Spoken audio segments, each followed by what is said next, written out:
बिस्मिल्लाहिर्रहमानिर्रहीम, अस्सलाम वालेकुम। दिल्ली की इस वक्त सूरत हाल इतनी ख़राब हो चुकी है। हकीकत टीवी ने आपको बताया था कि किस तरह खुफिया ताकतें इस वक्त मोदी को इस्तेमाल कर रही हैं और ख़ास तौर पर किस तरह उसने ऑक्सीजन का आर्टिफिशियल तरीके से बहरान पैदा किया। मोदी ने ऑक्सीजन बाहर भेज दी, जिसके बाद पूरे भारत में इस वक्त पैनिक फैल गया और दिल्ली की तो हालत ये हो चुकी है कि पूरी तरह बर्बादी उनके सर पर आ गई है और सारे का सारा नज़ला अरविंद केजरीवाल चीफ मिनिस्टर के ऊपर आ गया, क्योंकि वो मोदी से नफरत करते हैं, मोदी उनसे नफरत करते हैं। पूरा दिल्ली इस वक्त मोदी से शदीद नफरत करता है। मजीद डिस्कस करने से पहले इस वीडियो को लाइक करें, हकीकत टीवी को सब्सक्राइब करें और बेल आइकन पर जरूर क्लिक करें। अब इस वक्त सूरत हाल ये पैदा हुई कि अरविंद केजरीवाल ने, मोदी ने असल में एक कॉन्फ्रेंस बुलाई जिसमें तमाम चीफ मिनिस्टर को वर्चुअल समिट में बुलाया।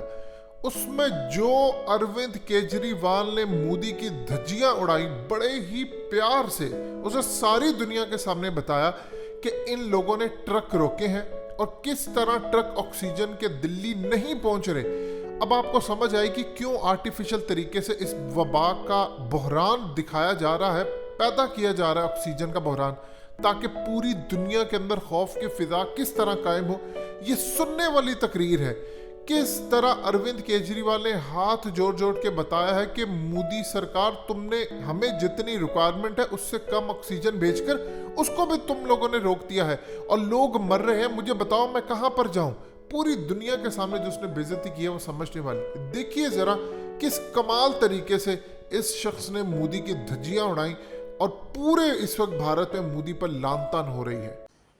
प्रधानमंत्री जी, जब से ऑक्सीजन का संकट शुरू हुआ है मेरे फ़ोन बजते रहते हैं।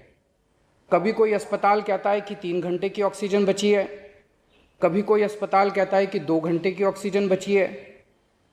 हम कारण जानने की कोशिश करते हैं तो पता चलता है कि पीछे किसी राज्य ने दिल्ली के लिए ऑक्सीजन लाने वाले ट्रक को रोक रखा है।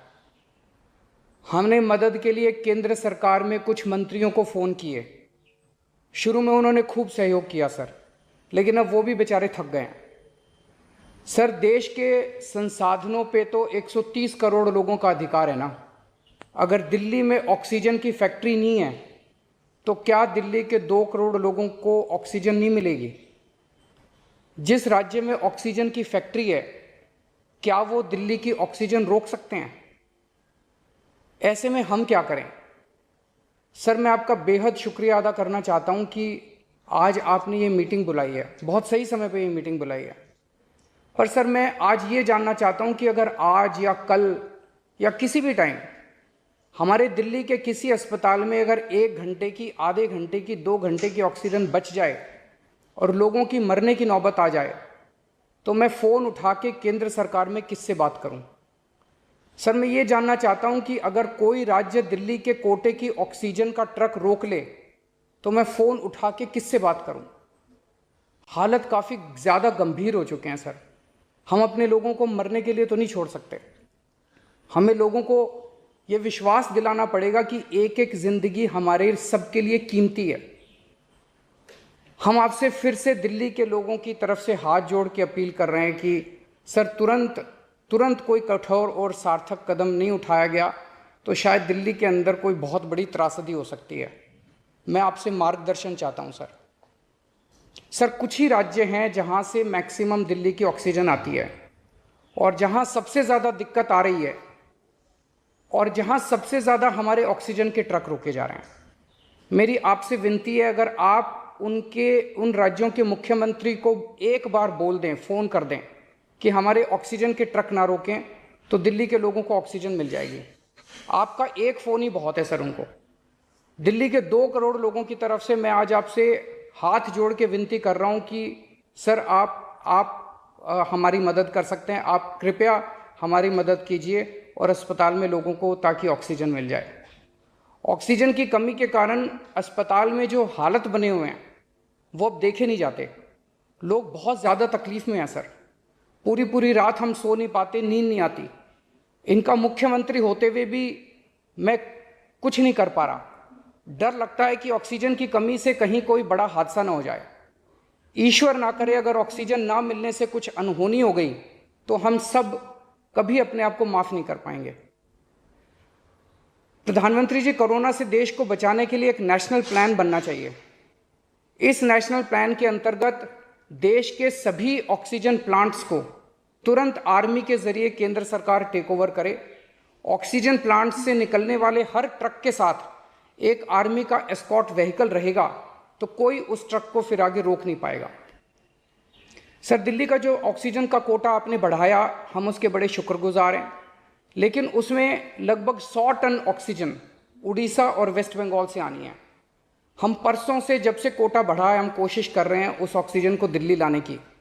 मेरा आपसे निवेदन है कि यहाँ से ऑक्सीजन अगर हो सके तो हमें हवाई जहाज से उपलब्ध करवाई जाए, और नहीं तो जैसा अभी बताया गया आपका आइडिया है ऑक्सीजन एक्सप्रेस शुरू करने का, वो ऑक्सीजन एक्सप्रेस शुरू करके वेस्ट बंगाल और उड़ीसा से हमें ऑक्सीजन दिलवाई जाए।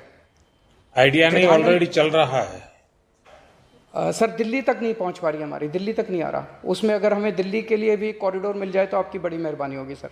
आपने 2-3 जगह तो कर दिया सर, आपके इंटरवेंशन से मुझे पता चला। एक दिल्ली के लिए और करा दीजिए सर, यहाँ की हमारी 100 टन ऑक्सीजन उधर से आनी है। प्रधानमंत्री जी, हमारे देश के वैज्ञानिकों ने इतने कम समय में जो वैक्सीन बनाई है, इसके लिए हमारे वैज्ञानिक साधुवाद के पात्र हैं। आपने इसमें जो प्रयास किए, आपका बहुत बहुत शुक्रिया। अब हम सब लोगों को मिलके कम से कम समय में अपने नागरिकों को ये वैक्सीन लगवानी चाहिए। इसमें केंद्र और राज्य सभी सरकारों को हमको मिलके काम करना है। अभी सर, केंद्र सरकार ने आदेश जारी किए हैं कि 1 मई से राज्य सरकारें सीधे कोरोना वैक्सीन खरीद सकती हैं। इसके बाद एक वैक्सीन की कंपनी ने अपने रेट जारी किए हैं कि वो केंद्र सरकार को 150 रुपये में और राज्य सरकारों को 400 रुपये में देंगे। सर, एक ही देश में एक ही सामान के 2 रेट कैसे हो सकते हैं? 1 नेशन 1 रेट होना चाहिए। सारे देश को एक ही दाम पे वैक्सीन मिलनी चाहिए। अगर देश एक है तो वैक्सीन का दाम भी तो एक ही होना चाहिए। तो मैं आपसे निवेदन करता हूं कि केंद्र सरकार को, राज्य सरकारों को एक ही रेट पे वैक्सीन मिले।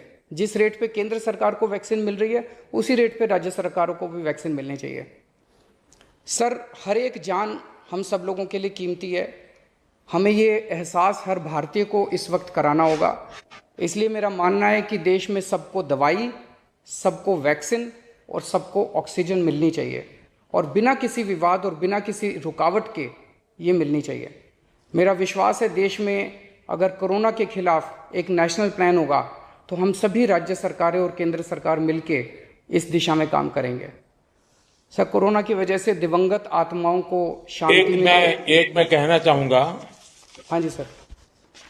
दोस्तों, हकीकत टीवी को सब्सक्राइब करना मत भूलिए। वीडियो को लाइक करें, शेयर करें और कमेंट सेक्शन में अपनी राय का इजहार जरूर करें।